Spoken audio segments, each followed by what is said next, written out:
गर्ने गर्दछ।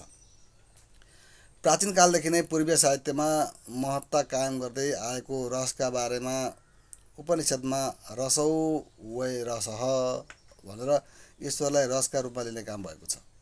प्रधान एवं जेठो सम्प्रदायका रूपमा प्रतिष्ठापित रसका बारेमा अग्नि पुराणमा लेखिएको छ। वाग्वैदग्ध्य प्रधानेपि रसैवात्र जीवितम् अर्थात् रस यस वाणिज्यिकता मुख्य भए पनि काव्यको प्राण हो भनेर भनिएको छ र परापूर्व कालदेखि नै व्यापक चर्चा चलिँदै आएको रसलाई सर्वप्रथम आदि आचार्य भरतमुनिले रसको महत्त्वको प्रदर्शन यसरी काव्यशास्त्रमा गरेका छन्। नहि रसादृते कश्चिदर्थः प्रतीयते भन्छन्। अर्थात् रस त्यो हो जसबिना कुनै भावको प्रवर्तन हुँदैन। ध्वनिवादी आचार्य आनन्दवर्धन भन्छन् काव्यस्यात्मा स एवार्थः अर्थात् व्यङ्ग्यार्थ जुन रस नै काव्यको आत्मा हो भन्छन्। त्यसैगरी रस निष्पत्ति प्रक्रियाका प्रधान व्याख्याता अभिनव गुप्त भन्छन् रसेनैव सर्वकाव्यं जीवित नै तच्छृण्यं काव्यं किञ्चिदस्ति अर्थात् रस त्यो हो जसले गर्दा नै काव्यमा जीवन आउँछ, त्यसबिना कुनै काव्य हुँदैन। फेरि विश्वनाथको कथन छ काव्यम रसात्मकम काव्यम अर्थात् रसात्मक वाक्य नै काव्य हुन्छ। यसरी रसको महत्ता जमाउनुसँगै आचार्यहरूले रसका बारेमा आफ्ना किसिमका धारणाहरू प्रस्तुत गरेको पाइन्छ।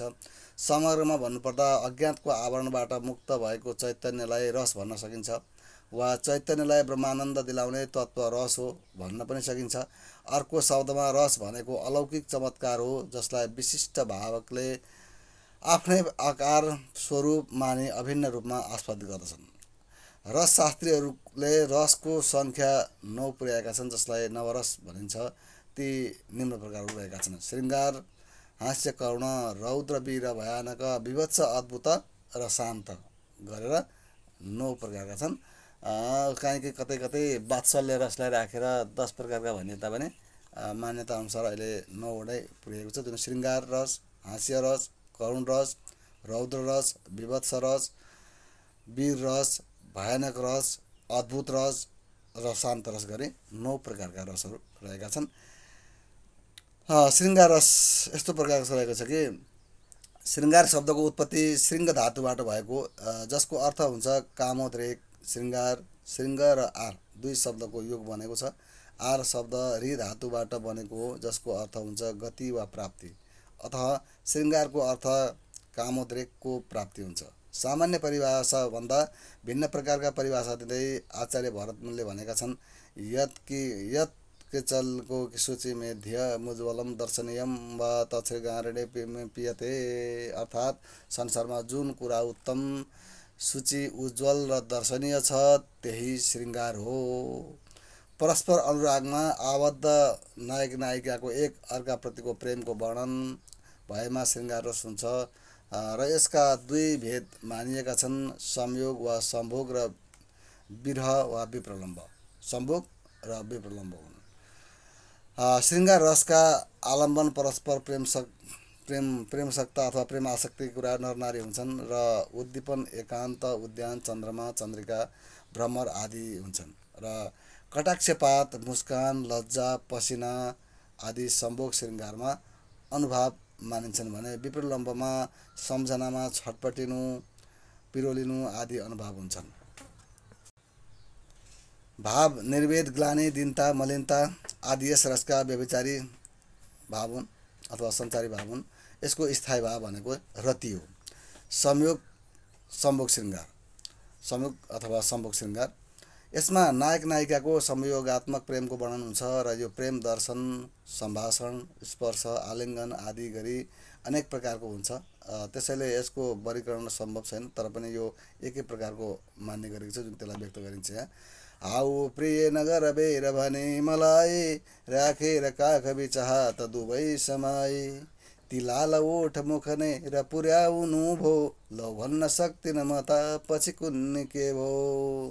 यो कविता चाहिँ राधानाथ शर्मा लेखेको कविता हो तर संयोग अथवा सम्भोग श्रृङ्गारको लागि उदाहरणको एक राम्रो नमुनाको यो कविता हो।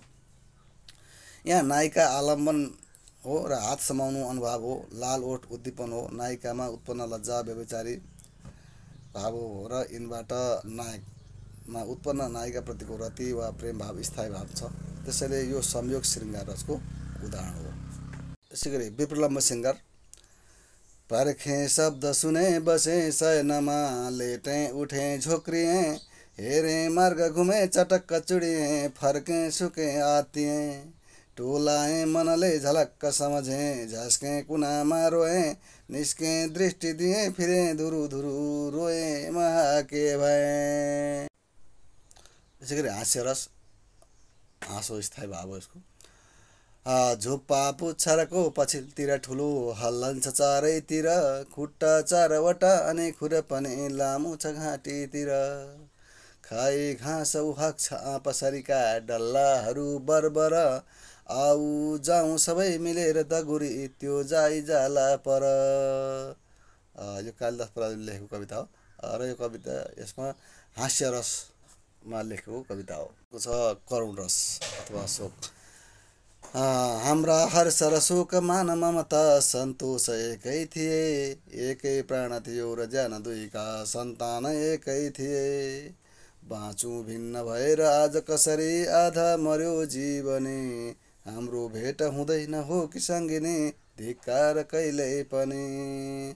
यो माधव प्रसाद घिमिरेद्वारा लिखित कविता हो र यो करुण रसमा लेखेको छ। यो करुण रसको उदाहरण हो। रौद्र रस। अजङ्ग गर्जना गरी प्रचण्ड भए नृसिंहले उजण्ड बाहुदण्डका सतीक्ष्ण अग्रले घमण्ड आदि दैत्यको उडाई खण्ड खण्डमा पटक्क छाती फोडियो बढ्यो खुसी त्रिलोकमा। यो सोमनाथ शर्माद्वारा लिखित कविता हो। यो रौद्र रसमा लेखेको छ। यो रौद्र रसको उदाहरण हो। वीर रस। राक्षसतर्फ भन्या घट्या बल सबै ठुला ठुला वीर मर्या मान्या बानरले ती राक्षस सबै चौथाइ बाँकी रह्या आफ्नो फौज सब नष्ट देखिकन वीर साह्रै लडाको सुरु आयो इन्द्रजितै म लड्दछु भने सर्वास्त्रमा को पुरो। यो वीर रसको उदाहरण हो। भानुभक्त आचार्यद्वारा लिखित कविता हो यो। छैटौँ रस भयानक रस। कालाग्नि सरीको भयङ्कर स्वरूप रामको भया थियो जसै कामिन पृथ्वी पनि भयङ्कर स्वरूप देखिन् रामको तसै रावणका पनि चित्तमा भय पर्यो उल्का बहुतै भयो क्या गर्छन् प्रभुले यहाँ भने त्यहाँ सब लोक डराइ गयो। यो भयानक रसको उदाहरण हो यो। यसै गरी विवत्स रस को उदाहरण प्रस्तुत गरेको छु। खैरे कुकुर एक घाउ छ हरे रोगी लुत्या हाकन पालेको घरमा लुते पुच्छरको डोला उत्यो सज्जन साह्रै भक्त भई शिलाहरू खप्यो ढुङ्गा मुढा बेसरी फोरी खप्पर प्याक्लाङ गरी जियो पिरक्त आफ्नै हरि। अद्भुत रसको उदाहरण प्रस्तुत गर्न गइरहेको छु। मुख खोलिदिँदा सब विश्व खुली न त मेट्टी मिली भलमल्ल बली झलमल्ल बली सब दिव्य चरा चर छक्क परे जननी स्तुति गर्दै भइन् बिचारी। अन्तिम रस पनि हो। 9 रस शान्त रस। संसारको अनित्यता र निसारताको बोधबाट उत्पन्न हुने वैराग्यात्मक चित्तवृत्ति शान्त रस हो र जुन यस्तो स्थितिमा शान्ति यसको स्थायी भाव हो। समस्त अनित्य र दुःख सांसारिक प्रपञ्च आदि यसको आलम्बन हुन्छ र तीर्थ सत्सङ्गम पुष्पाश्रम उद्दीपन हुन्छ। आँसु रोमाञ्च आदि अनुभव र हर्ष स्मृति पाश्चाताप विरक्ति आदि यसका व्यभिचारी अथवा सञ्चारी भाव हुन्। यसको श्लोक यस्तो रहेको छ जुन उदाहरण। छुति विद्वान होस् वा मलिन कुलको मूर्ख छुति कुनै त्यागी होस् वा विषय रसगागी लखपति समानै ठान्थे ती विधिविहीन चैतन्य पुतली पछि हेर्दा हेर्दै तर हृदय हाँस्यो अलिअलि।